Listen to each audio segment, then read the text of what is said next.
Welcome back. पुन्हा एकदा एक खूप महत्त्वाचा लेक्चर व्हिडिओ घेऊन आलेलो आहे. महत्त्वाचा यासाठी आहे कारण की एक्सरसाइजमध्ये याच्यावर क्वेश्चन आलेला आहे. तुमच्यासमोर मुद्दा आहे रिस्ट्रक्चरिंग ऑफ दी कॉन्स्टिट्युएन्सी. एक्सरसाइजमध्ये जाऊन बघा. चला, एक्सरसाइजमध्ये question number third explain the concept. Explain करायचं आहे तुम्हाला. 2 मार्काला, 3 मार्काला, 4 मार्काला येऊ शकतं. आणि त्याच्यामधला पहिला क्वेश्चन आहे रिऑर्गनायझिंग. रिऑर्गनायझिंग म्हणजेच रिस्ट्रक्चरिंग, दोन्ही एकच गोष्टी आहेत, काही वेगळं नाही आहे. दी कॉन्स्टिट्युएन्सीज. कॉन्स्टिट्युएन्सी म्हणजे मतदारसंघ. मग तो लोकसभेचा मतदारसंघ असेल किंवा राज्यसभेचा मतदारसंघ. चुकलं. तो लोकसभेचा मतदारसंघ असेल किंवा तो विधानसभेचा मतदारसंघ असेल. ठीक आहे. आपण याच्या आधी शिकलेलो आहे, राज्यसभेसाठी लोकांमधून वोटिंग होत नाही. राज्यसभेचे जे कॅन्डिडेट आहेत ते इनडायरेक्टली निवडून जातात. ते कसं तुम्हाला माहिती आहे. माहीत नसेल तर त्याच्यासाठी आपण वेगळे व्हिडिओ बनवणार आहोत. ठीक आहे. चला बघूयात. आपण डायरेक्ट मुद्द्यावर येऊयात. हा मुद्दा महत्त्वाचा आहे. IMP आहे. Restructuring of the constituency. The total number of members in Lok Sabha is 543. 543 MP आहेत, मेंबर ऑफ पार्लिमेंट आहे. How are these members elected. आता हे कसे निवडून येतात आपल्याला माहिती ना, जनरल इलेक्शनमधून निवडून येतात. त्याच्यानंतर बघा, एव्हरी मेंबर रिप्रेझेंट्स 1 कॉन्स्टिट्युएन्सी. एका लोकसभा मतदारसंघाचा 1 खासदार असतो. बरोबर आहे का? जर 543 खासदार असतील तर किती लोकसभेचे मतदारसंघ आहेत भारतामध्ये? ऑब्विसली सी बात आहे 543. ठीक आहे. चला पुढे बघा. It means there are 543 constituencies of Lok Sabha. Creating constituencies is the responsibility of the delimitation commission of election commission.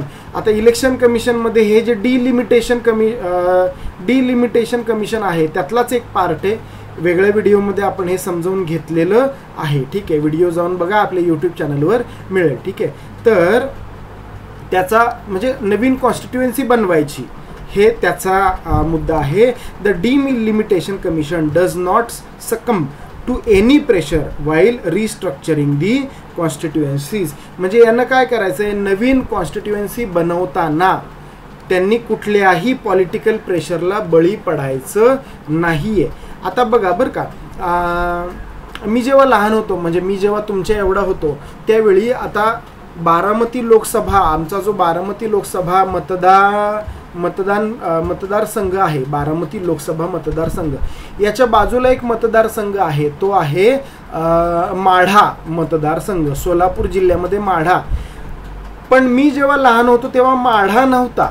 Madha हा लोकसभा मतदारसंघ त्यावेळी नव्हता, तो नवीन तयार झाला. किंवा मग पिंपरी चिंचवड हे जे आहे हे नवीन तयार झालं.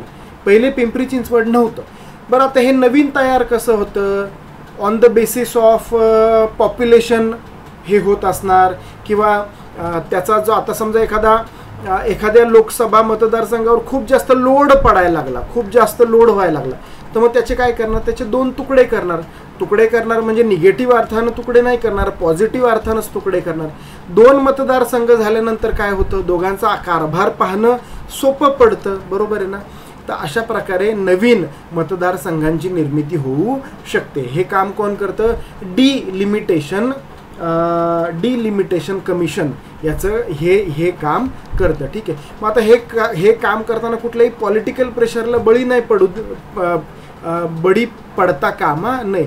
नाही तर काय होईल माहिती का, एखादा आता मोठा मतदारसंघ आहे आणि तिथं सगळ्यांनाच खासदार व्हायचं असतं, सगळ्यांनाच आमदार व्हायचं असतं, सगळ्यांनाच मंत्री व्हायचं असतं, पण निवडून कोणीतरी एकच येतो ना. मग हे काय करू शकतात? इलेक्शन कमिशनवर दबाव आणू शकतात की तुम्ही ही जी कॉन्स्टिट्युएन्सी आहे याच्या तुम्ही 2 कॉन्स्टिट्युएन्सीज करा. म्हणजे 2 आमदारांना तिथनं संधी मिळेल किंवा तिथून 2 खासदार होऊ शकतील. पण हे कितीही पॉलिटिकल प्रेशर आलं तरी या पॉलिटिकल प्रेशरला इलेक्शन कमिशन बळी पडत नाही. ठीक आहे. हे तुम्हाला त्यामध्ये लिहायचं आहे. इलेक्शन कमिशन कुठल्याही पॉलिटिकल प्रेशरला का बळी पडत नाही? आपल्याला याचं उत्तर माहिती आहे, कारण की ती एक ऑटोनॉमस बॉडी आहे, ती एक इंडिपेंडंट ऑर्गनायझेशन आहे, त्यांचा स्वतंत्र कारभार आहे, त्यांचा कोणी मालक नाही. ठीक आहे, आलं लक्षात? मुद्दा कळतोय का तुम्हाला? काही कळलं नसेल कमेंटमध्ये कळवा. तुमच्या मित्रमैत्रिणींना, फ्रेंड्सला सजेस्ट करा, चॅनलला सबस्क्राईब करा, लाईक करा, व्हिडिओज बघत राहा. ठीक आहे. SST in Marathi by Suhas sir या यूट्यूब चॅनलमध्ये आपण साध्या सोप्या आपल्या मातृभाषेतून मराठीमधून history, geography, civics, political science शिकतो आहोत. ठीक आहे.